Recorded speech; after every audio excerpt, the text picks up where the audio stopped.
Hi, third graders. My apologies for taking so long to finish reading this book to you, but I want to get it done before school's out because it's a great book.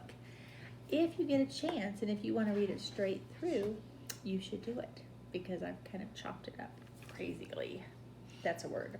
Okay, so we are on chapter 23. Exceedingly well made, said the man who was running a warm cloth over Edward's face. A work of art. I would say a surpassingly, unbelievably dirty work of art, but art nonetheless. And dirt can be dealt with, just as your broken head has been dealt with. Edward looked into the eyes of the man. Ah, there you are, the man said. I can see that you are listening now. Your head was broken. I fixed it. I brought you back from the world of the dead. My heart, thought Edward. My heart is broken. No need to thank me, the man said. It's my job, quite literally. Allow me to introduce myself. I am Lucius Clark, doll mender. Your head, may I tell you? Well, will it upset you? Well, I almost say the truth must be met head on, no pun intended. Your head, young sir, was in 21 pieces. 21 pieces, Edward repeated mindlessly. Lucius Clark nodded. 21, he said. All modesty aside, I must admit that a lesser doll mender, a doll mender without my skills, might not have been able to rescue you. But let's not speak of what might have been. Let us speak instead of what is. You are whole. You have been pulled back from the brink of oblivion by your humble servant, Lucius Clark. And here, Lucius Clark put his hand on his chest and bowed deeply over Edward, just like I did. This was quite a speech to wake up to, and Edward lay on his back, trying to absorb it. He was on a wooden table. He was in a room with sunshine pouring in from high windows. His head apparently had been in 21 pieces and now was put together into one. He was not wearing a red suit. In fact, he had on no clothes at all.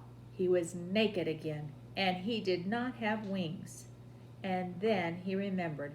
Bryce, the diner, Neil swinging him through the air. Bryce. You are wondering, perhaps, about your young friend, said Lucius, the one with the continually running nose? Yes, he brought you here weeping, begging for my assistance. Put 'em together again, he said. Put 'em back together. I told him, I said, young sir, I am a businessman. I can put your rabbit back together again for a price. The question is, can you pay the price? He could not. Of course he could not. He said that he could not. I told him that he had two options, only two. The first option being that he seek assistance elsewhere. Option 2 was that I would fix you to the very best of my considerable abilities, and then you would become mine. He is no longer, but mine. Here Lucius fell silent. He nodded, agreeing with himself. Two options only, he said, and your friend chose option 2. He gave you up so that you could be healed. Extraordinary, really. That's pure love. Bryce, thought Edward.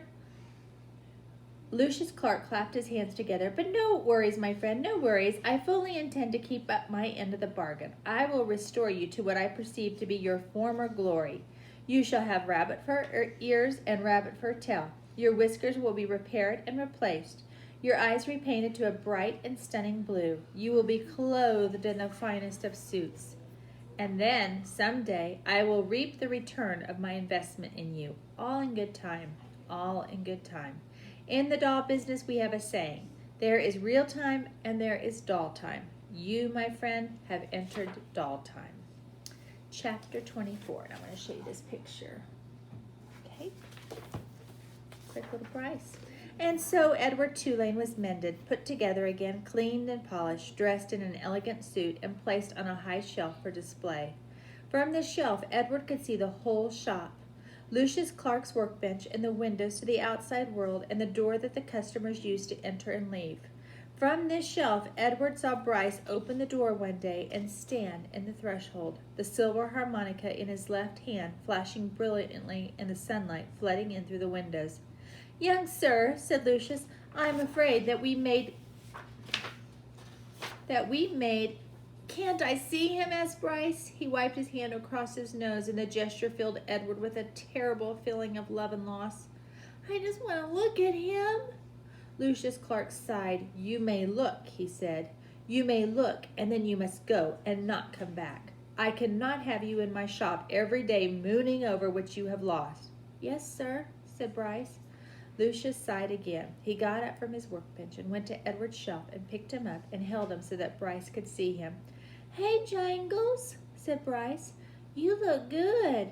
Last time I seen you, you looked terrible. Your head was busted in and—" "He is put together again," said Lucius, "as I promised he would be."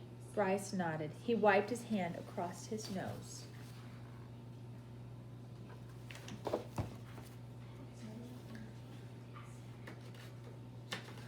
"Can I hold him?" he asked. "No," said Lucius.